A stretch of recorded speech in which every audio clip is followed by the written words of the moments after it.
I never thought I'd become an internet sensation at 70, just because my daughter-in-law slammed my head against a wall, right at my son's wedding. I can still hear that crack echoing through the grand hall. Hundreds of people frozen in shock. And then that video hit 50 million views overnight.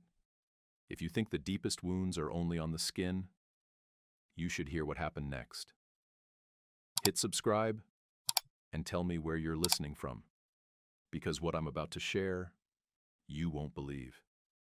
I stood in the corner of the hall, tucked between marble pillars lined with LED lights, watching my son step out into the sea of flashing cameras. The wedding of Nathan Callahan, my only son, was held in the grand ballroom of the Aurora Hall, Hong Kong, a place so luxurious that each crystal hanging from the ceiling probably cost what I used to earn in a month as an engineer. I didn't know whether to feel proud or afraid. Everything here was too bright, too polished, too televised. Ever since Serena the bride came into Nathan's life, the wedding stopped being a ceremony. It became a global live show. At 70, I thought I'd seen it all. But I was wrong. Nothing could have prepared me to watch my son marry a woman whose every glance whispered calculation. Serena always knew how to charm a crowd.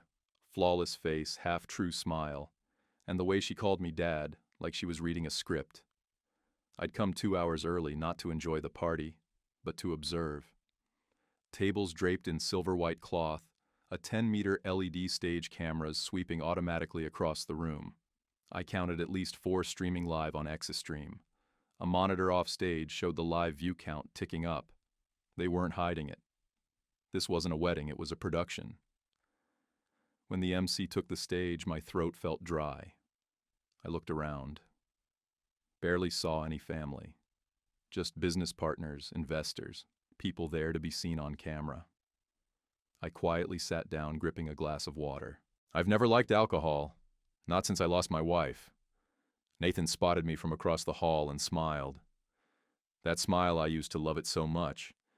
But tonight it felt distant, rehearsed, like the smile of someone trained to know exactly when to emote. Serena squeezed his hand and bowed to the guests in the spotlight. She looked every bit the perfect bride playing her part. Then the MC announced, a special gift from the groom's family. I caught Serena's eyes lowering, the corners of her lips curving into a small, knowing smile, one I'd never seen on a real person. Ladies and gentlemen, the MC continued today. We celebrate not only love, but a sacred gift. Mr. Henry Callahan, the groom's honorable father, has decided to present the Solace Hill estate to the young couple. Applause exploded. Flashlights burst. I felt the blood drain from my face. Solace Hill, the house I'd rebuilt from ashes over 10 long years. The last place that still carried Evelyn's memory, my late wife. No one had the right to give it away. I stood up slow but steady. Hundreds of cameras turned my way as I spoke just 2 words. Not hers. The entire hall froze. The music stopped mid-note. My mic echoed through the silence. Serena turned toward me, that same soft, flawless face, but her eyes flashed cold steel. You're mistaken, she said gently, every word sharp as a blade. Your son agreed. It's a gift from the family. No, I said. That house is mine. I built it with my own hands. No one. Noise surged. Guests started filming, streaming, commenting live. The MC forced a smile, mumbling something about a small misunderstanding. But Serena didn't back off. She stepped toward me, heels striking the marble floor like gunshots. Her smile stayed, but her eyes turned to ice. You're ruining your son's big day, she hissed softly. Don't forget the cameras are on. Then she did something no one expected. Before I could react, Serena shoved me hard. My shoulder slammed against the marble column with a sound that cracked through the hall. The world tilted. I fell, head-ringing lights bursting across my vision. Screams. Shouts. Oh my God, what did she do? Did anyone get that call, an ambulance? Voices blurred into a storm. I heard Nathan shouting my name, though I couldn't tell if it was out of fear or because the cameras were still rolling. When I lifted my head, I saw them. Hundreds of lenses still aimed at me, red lights blinking.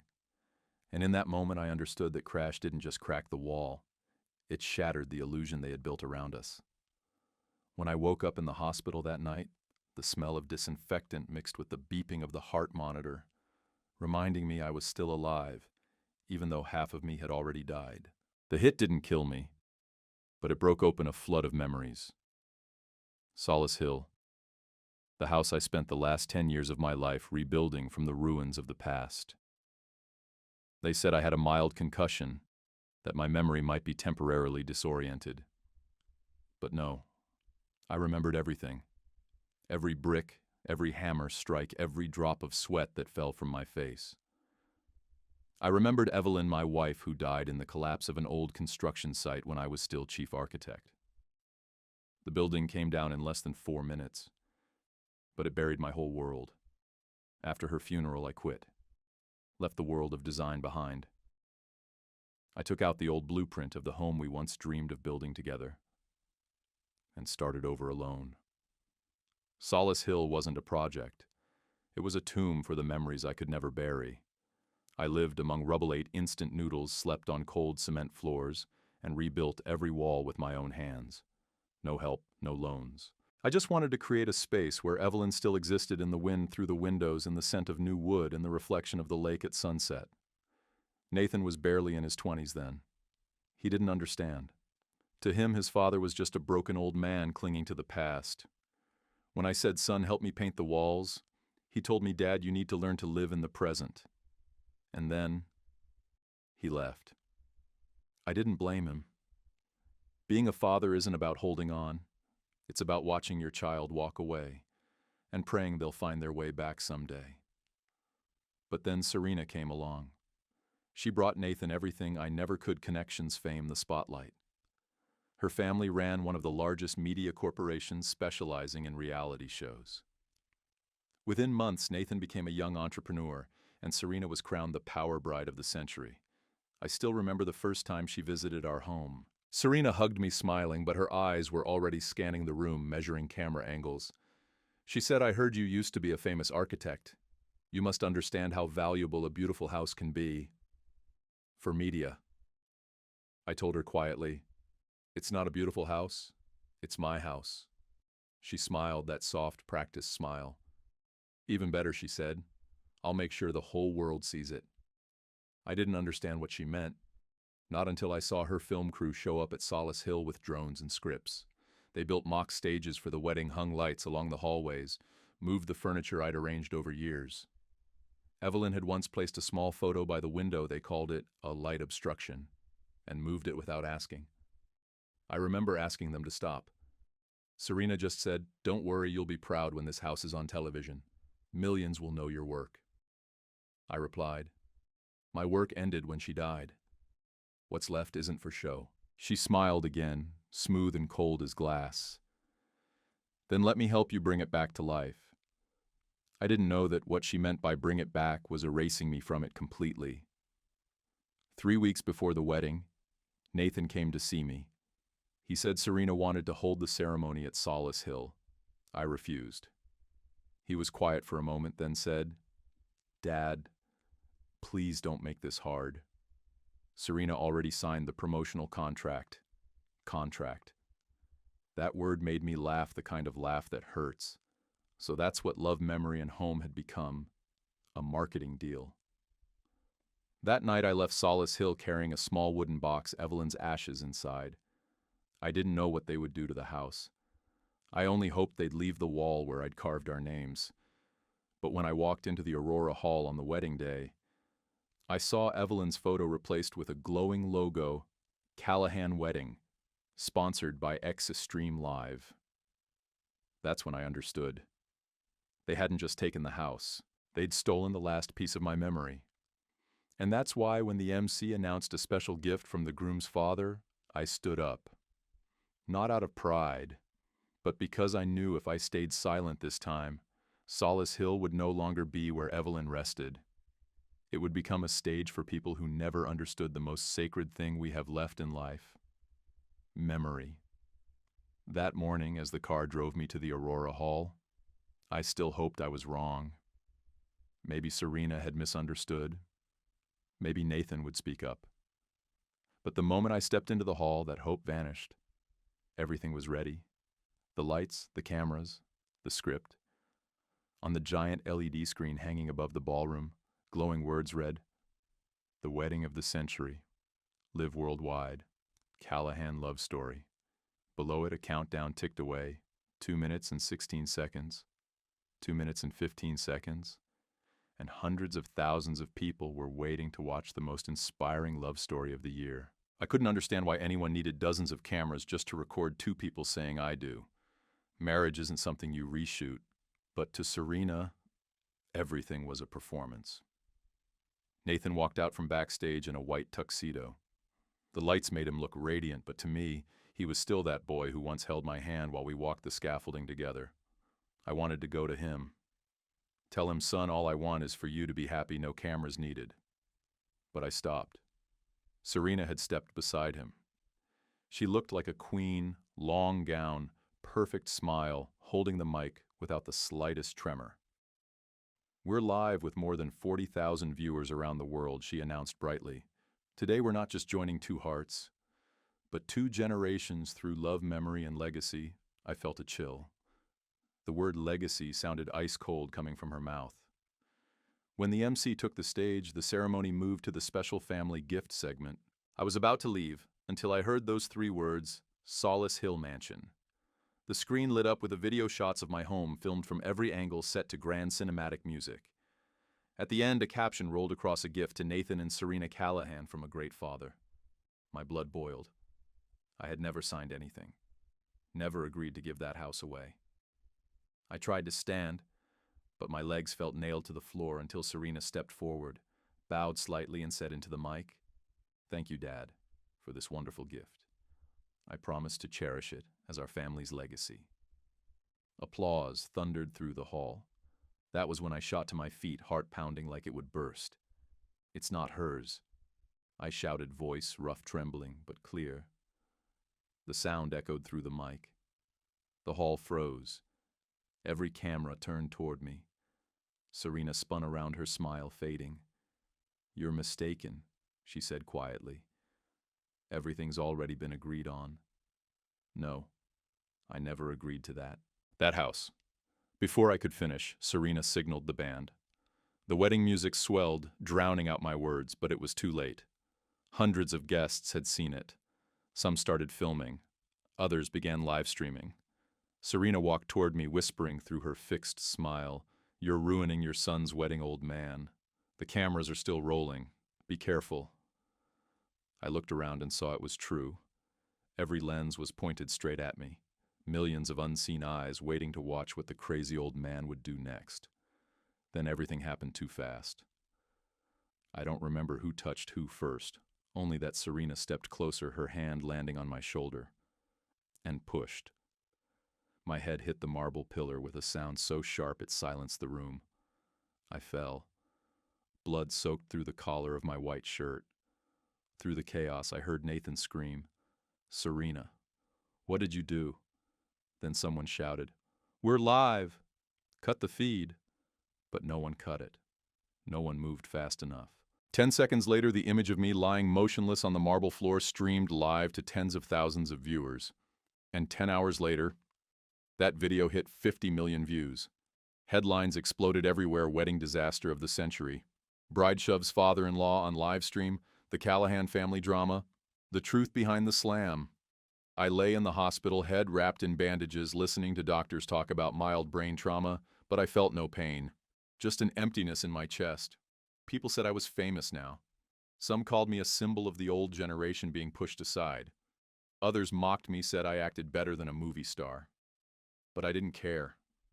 The only thing that haunted me was why the camera never turned off. Who kept it running, and who really wanted the whole world to see that moment I didn't know then. That from that single instant, a darker secret was waiting to surface, and that blow to my head was only the beginning of everything. They say when you're hit in the head, you forget things. But for me, every blow only makes the memories sharper. I remember Serena's scream, the blinding white lights on the ceiling, and Nathan's terrified face caught between helping me or blocking the camera. 3 days later, I was discharged. By then, the whole world knew the name Henry Callahan. News outlets talk, shows thousands of social media posts. They called me many things. The father attacked by his daughter-in-law in the wedding of the century, the victim of the digital age. But through all those headlines, I heard only one thing: 50 million views. They measured my pain in numbers. Nathan came to visit. He looked exhausted. He sat down beside my bed, silent for a while, then said, "Dad, the media's gone too far." Serena's in shock too. I looked at him, trying to see if there was any trace of conscience left. "Are you afraid of the media, Nathan? Or of the truth?" I asked. He didn't answer. He just lowered his head and whispered, "Everything's out of control now, Dad."